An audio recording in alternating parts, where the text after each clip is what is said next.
Indar Développement fait aujourd'hui ses 20 ans d'existence et fut initié par les élus d'Amicoussé, Ioldios Tibaré et Garassi Baigori.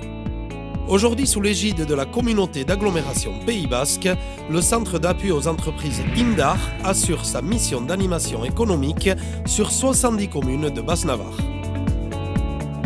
L'idée de créer Indar Développement, ça ne s'appelait pas comme ça à l'époque, nous est venue dans les années 95, à une époque où les collectivités territoriales, comme la région ou le département, nous proposaient de nous appuyer sur des initiatives locales.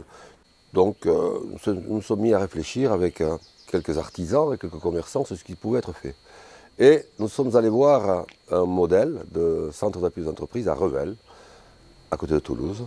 Là-bas, nous avons décidé de faire quelque part la même chose ici, sur ce territoire.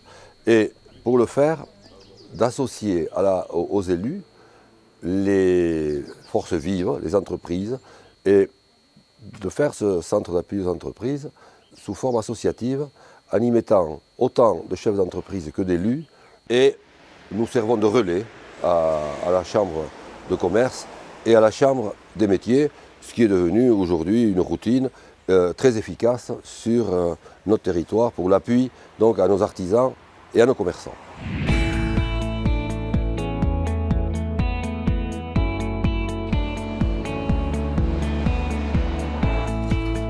Le projet a démarré en 2012 et là je me suis vite rendu compte que si avoir un projet et des idées plein la tête était le plus facile, la réalité est quand même nettement plus compliquée.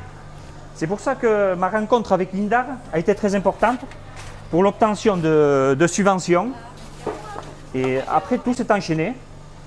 Achat du terrain, permis de construire, construction, pour ouvrir en mars 2015. Il faut savoir qu'on était à l'ouverture, on était 4 à travailler dans l'entreprise et qu'actuellement nous sommes 12 et je suis très satisfait.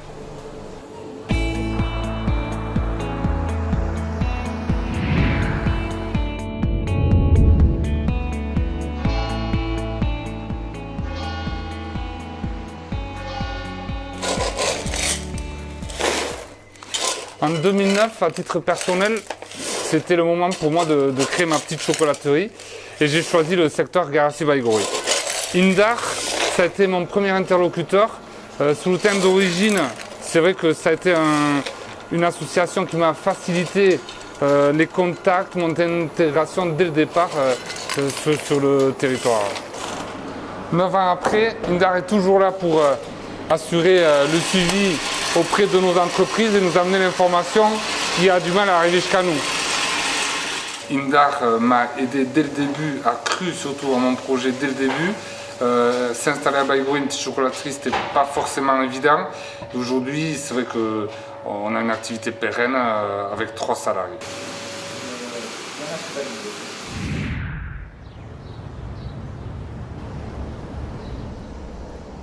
Ara, una gure enpresa, Zurlan, dola 2 urte terdi gure nausiak erretreta hartzen baitzuen, proposatu dauku segida hartzea, eta gu plantatu gira 5 langileen artean segida horren hartzeko. Orain 18 langile gira, denbora berrian lotu gira beste proiektu bategin kooperatiba, nun badiren ofiziale desberdinak, iturgin, argin, zurgin, etxe munduko ofiziale guziak. Eta hortan Indarrek lagundu gitu, eta baginakin Indarrek sortu zuela Donapaleuko kooperatiba. Eta ordeon ahemanen ukaiteko eta horin bidez pastu gira.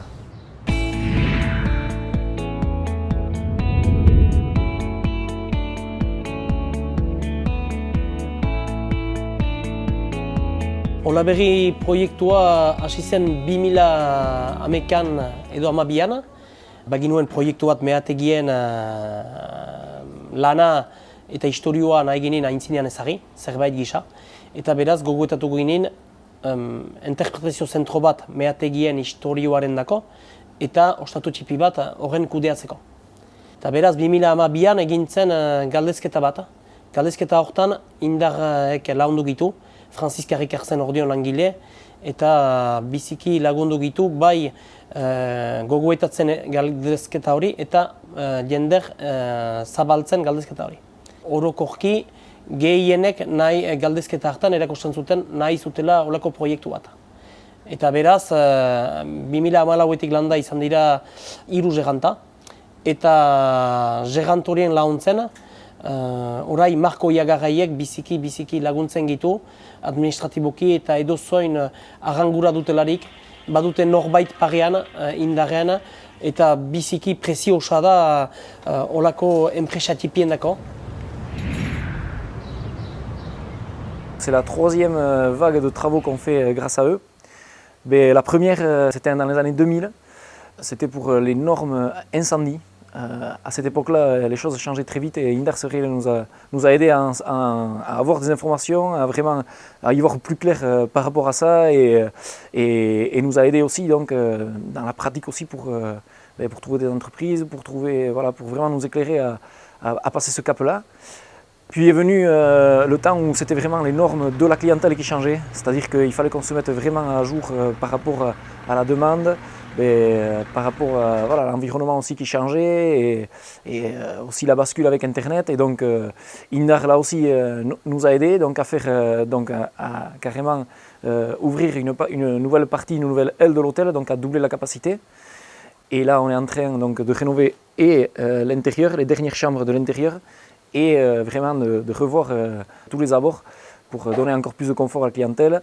Et donc, c'est sûr que si on n'avait pas une structure comme Indar, ça serait beaucoup plus difficile de mener à bien tous nos projets.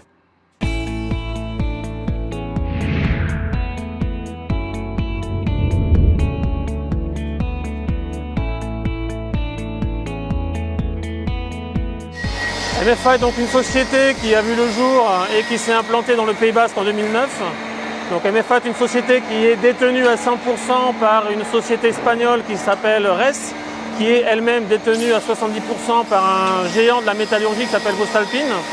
Nous fabriquons principalement donc, des cœurs de croisement en acier manganèse et qu'on va retrouver donc, dans les aiguillages pour l'industrie ferroviaire.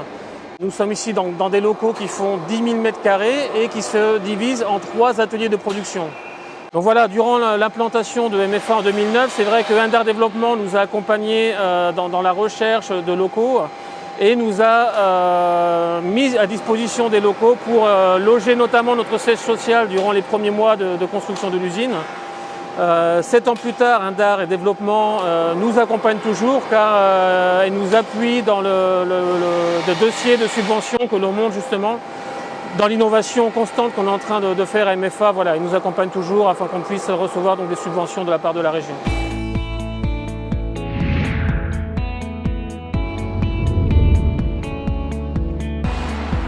J'ai pris contact avec Indar Développement dès que l'idée de mon projet m'est venue et cela m'a permis d'étudier plus précisément mon projet. Deuxième chose, Indar m'a mis aussi en contact avec des associations et des institutionnels qui étaient des pros de la création et qui m'ont accompagné tout au long de mon projet. Ensuite, pour aussi m'aider avant l'ouverture du magasin, et donc j'ai été hébergée pendant 3-4 mois. Cela m'a permis d'organiser plus précisément l'ouverture du magasin qui a eu lieu au mois d'août 2017. Depuis l'ouverture du magasin, Indar est toujours présent par des contacts assez réguliers et surtout par la mise en place de formations qui sont concrètes pour la gestion et le quotidien de nos commerces. Notamment une formation sur la gestion d'une page Facebook et la création d'un site internet. Merci, Merci, au revoir, bonne journée.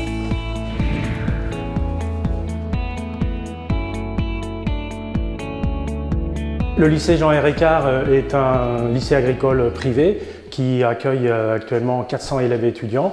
Nous nous trouvons ici sur ce site de la plateforme agroalimentaire, donc un outil de transformation agroalimentaire sur les produits carnés et les produits laitiers. C'est un outil qui est ouvert aux porteurs de projets, mais qui est également un outil de formation pour nos élèves et nos étudiants. Donc avec Indar, c'est une longue histoire puisque nous avons collaboré ensemble dans le cadre de porteurs de projets. Donc ils étaient plutôt chargés de la faisabilité, de la partie administrative dans le cadre du projet. Depuis 2014, l'outil plateforme technologique a reçu le label donc, PFT de la part du ministère de l'Enseignement supérieur et de la Recherche. Et tout naturellement, nous avons demandé à Indar de faire partie du comité de pilotage, car comité de pilotage, il doit y avoir dans ce type de structure. Et ce comité de pilotage, avec 5 autres partenaires, nous fixons les grands objectifs de la plateforme, les grands axes de développement qui impactent bien sûr sur le fonctionnement elle-même de la plateforme, mais également sur l'ensemble du territoire, toujours dans le cadre de porteurs de projets dans le domaine de l'agroalimentaire.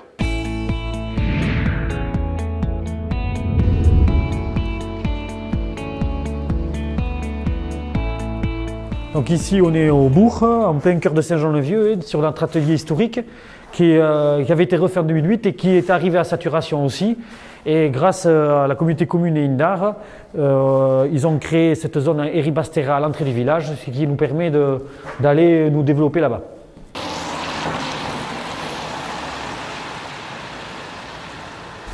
Donc le gros avantage d'avoir le site nouveau à Eribastera à l'entrée du village, c'est que je vais mettre moins de 2 minutes pour m'y rendre, donc ce qui est considérable pour le travail, quoi. Le personnel ne perd pas de temps à circuler d'un bâtiment à l'autre, quoi. Voilà, donc ici c'est le nouveau site, avec toute la partie administrative ici sur place. Donc ce nouveau atelier, ça nous a permis de travailler sur des volumes beaucoup plus importants que ce qu'on pouvait faire avant, d'optimiser les fabrications et de passer sur du stockage important et de travailler à la palette et plus au carton comme on le faisait. Donc même pour les chargements, déchargements, ça se fait beaucoup plus facilement avec les transpalettes. Le stockage n'a rien à voir. Voilà. Donc en prix, en volume, on peut être beaucoup plus performant sur les marchés puisqu'aujourd'hui on peut acheter de la palette, quoi. La restructuration du bourg, elle a été réfléchie depuis 2010. Parce que bon, on avait le souci d'une mairie qui était trop petite, non accessible à tout public. L'architecte des bâtiments de France nous a imposé un bâtiment à étage. Donc le boulanger avait ensuite demandé qu'il puisse cuire le pain sur place, puisque jusque-là il avait juste un dépôt de pain. Donc on a fait un local pour le boulanger au rez-de-chaussée. Ensuite on a pensé mettre un commerce, un épicier, une petite épicerie, qui est ouverte maintenant depuis 2 ans. Et bon, au début, ça a été un peu compliqué, bien sûr, pour lui, mais aujourd'hui, il tourne très bien et les gens sont satisfaits et la clientèle se développe de plus en plus. Ensuite, on avait aussi la problématique de la poste qui nous réduisait les horaires, voire aller fermer la poste. Là, on a donc ouvert une agence postale aux anciens locaux de la mairie, au rez-de-chaussée, et à l'étage, on a transférer le petit musée du camp romain qui est en visite gratuite. Indar nous a aidé bien sûr sur l'installation des 2 commerces. D'abord le boulanger en lui faisant obtenir les subventions OCM et ensuite l'épicier, il nous a aidé d'abord sur la recherche de gérants et ensuite sur l'obtention du prêt Boulsa, mais aussi sur la recherche des adresses pour les produits locaux. Et aujourd'hui, on a ce commerce qui tourne très bien et qui est en train de se développer et on est tout à fait satisfait.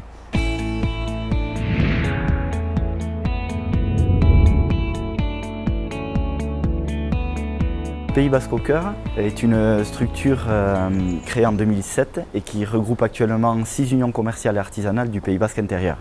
Notre activité tourne principalement autour de la diffusion d'un chèque cadeau qui présente 2 avantages. Une relocalisation de l'économie, ne bénéficiant qu'aux commerçants, artisans et producteurs locaux du Pays Basque intérieur, mais aussi, le deuxième avantage, une défiscalisation pour les chefs d'entreprise qui voudront en diffuser auprès de leurs salariés. Ce chèque cadeau a été diffusé à hauteur de 530 000 € en 2017 et aura permis depuis 2007 de réinjecter 4 millions d'euros sur l'économie du Pays Basque intérieur. Pays Basque au Cœur a décidé au mois de mai 2017 d'intégrer les bureaux de la pépinière Amicoussé pour plusieurs raisons. Nous voulions profiter d'infrastructures neuves et fonctionnelles. Nous voulions également profiter d'une meilleure visibilité auprès de nos clients pros, mais aussi auprès des particuliers, en intégrant un site fréquenté par de nombreuses entreprises. 2017 aura également été l'occasion pour Pays Basque au Cœur de collaborer avec Indar sur l'organisation d'un cycle de conférences sur tout un tas de thèmes intéressant directement tous les chefs d'entreprise du territoire.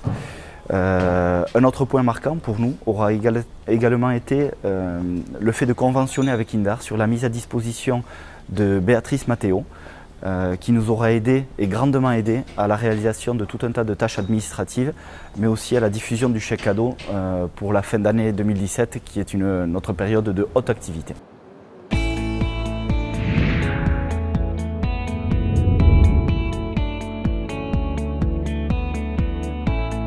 La SIC Chougaray est née en 2009 suite à un exposé sur la scierie de Mendive qu'avait réalisé le groupe Patrimoine pour RRIBC.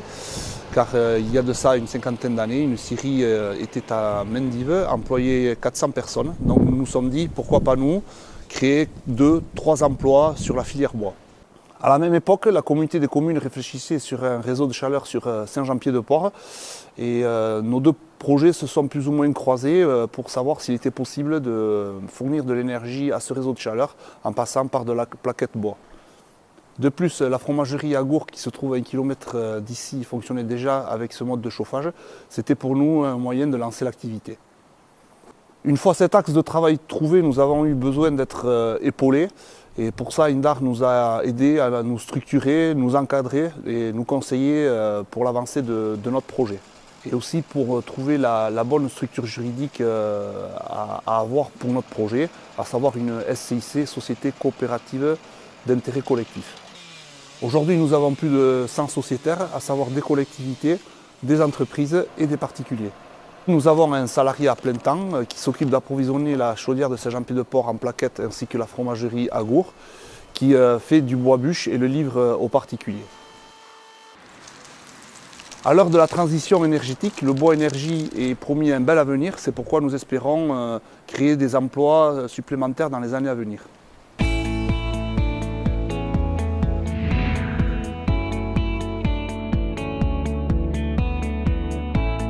La gestion des pépinières d'entreprise est un volet important de l'activité d'Indar. Avec les pépinières de Saint-Jean-Vieux et de Saint-Palais, donc c'est pratiquement une vingtaine d'entreprises que nous accueillons actuellement. Et donc ces pépinières sont un vivier d'entreprises, un vivier très intéressant parce que finalement il permet l'échange et la confrontation d'expériences professionnelles. En ce sens, ils répondent largement donc à la stratégie économique qui avait été mise en place par les élus. Et donc aujourd'hui, on peut dire que ça fait partie du patrimoine actif du territoire. Avec la nouvelle communauté d'agglomération, c'est une stratégie nouvelle qui nous attend, une ingénierie nouvelle et également une puissance de tir aussi totalement différente. C'est avec enthousiasme que nous nous engageons dans cette voie.